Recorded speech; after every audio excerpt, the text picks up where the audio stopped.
ప్రజలందరికీ నా యొక్క నమస్కారాలు. నేను మీ మందా శ్రీనివాసరావు, స్వతంత్ర అభ్యర్థి, అద్దంకి నియోజకవర్గం. 2024 సంవత్సరం మే నెలలో జరిగిన సార్వత్రిక ఎన్నికల్లో నేను స్వతంత్ర అభ్యర్థిగా ఎమ్మెల్యే పదవికి పోటీ చేశాను. నామినేషన్‌కి ఏ విధంగా సమర్పించాలి పత్రాలనేది తెలుసుకొని ముందుకు వెళ్తే, ఆ విధంగా మనం ఎన్నికల్లో నిలబడగలుగుతాం. ప్రజలు మనల్ని గుర్తిస్తారు. మన సమస్యలు, మన ప్రాంత ప్రజలు మనల్ని దీవిస్తారు. ఆ యొక్క సమస్యల పట్ల కొంత మనం చదువుకున్నాం గదా!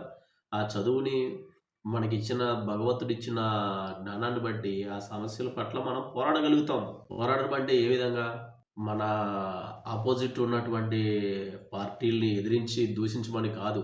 ఓ ఎమ్మెల్యేనో, ఒక ఎంపీనో, లేకపోతే ఒక సీఎంనో నోటికి ఏ మాటొస్తే ఆ మాట మాట్లాడమని గాదు. ఎదిరించి పోరాడడం అంటే ఈ రోజుల్లో ఒక నాయకుడు ఇంకొక నాయకుడిని బూతు పదజాలంతో ఇష్టం వచ్చినట్టుగా మాట్లాడుకుంటున్నారు.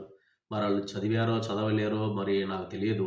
మరి ఏం చదివారో ఏమో గాని, మనం మాట్లాడితే మళ్ళీ అది రివర్స్ అయిపోతది.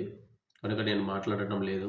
ఇప్పుడున్నటువంటి రాజకీయ నాయకుల్లో చాలామంది బూతు పదజాలంతో ఒకరినొకరు దూషించుకుంటున్నారు. నా నాలుకతోటి నేను ఇంకొక మాట చొరవ తీసుకొని మాట్లాడితే రేపు నా మీద కంప్లెయింట్ రూపంలో గాని ఏదన్నా చెప్పొచ్చు. అందుకనే నేను తక్కువ మాట్లాడాలి, ఎక్కువగా వినాలి కనుక నేను మనకి ఆ సబ్జెక్ట్ మనకి ముఖ్యం గాదు. మనం ఏం జేయాలి? మనం ఎన్నికల్లో నిలబడాలి, పోటీ చేయాలి. దానివల్ల మనకేమొస్తుందండి? ఎందుకు టైం వేస్ట్ అనకండి. దయచేసి టైం వేస్ట్ అని మనం అనుకుంటే మన ప్రాంతాలు అభివృద్ధి చెందవు. మన ప్రాంతాలు మన ప్రాంతాలు లేకపోతే మన తల్లిదండ్రులు ఇట్లనే ఉంటారు ఎప్పుడు. మన పూర్వీకులు పొట్టి శ్రీరాములు గారు గుర్తుంది గదా! నాకెందుకులే, నాకేం అవసరం, నేను తింటున్నాను, నా కుటుంబం బాగుంది అని అనుకోలేనా? తెలుగు మాట్లాడే ప్రజలకి ఒక రాష్ట్రం ఉండాలని ఆమర నిరాహార దీక్ష జేసి ఆయన ప్రాణాలు అర్పించిన వ్యక్తి. అలాంటి చొరవ తీసుకోవాలి మనం. అలాగా మనం గూడా ముందుకు రావాలి చదువుకున్న యువత. ఆయన ఒకసారి గాదు, 2 సార్లు గాదు, లేకపోతే 1 సంవత్సరం గాదు, 2 సంవత్సరాలు గాదండి.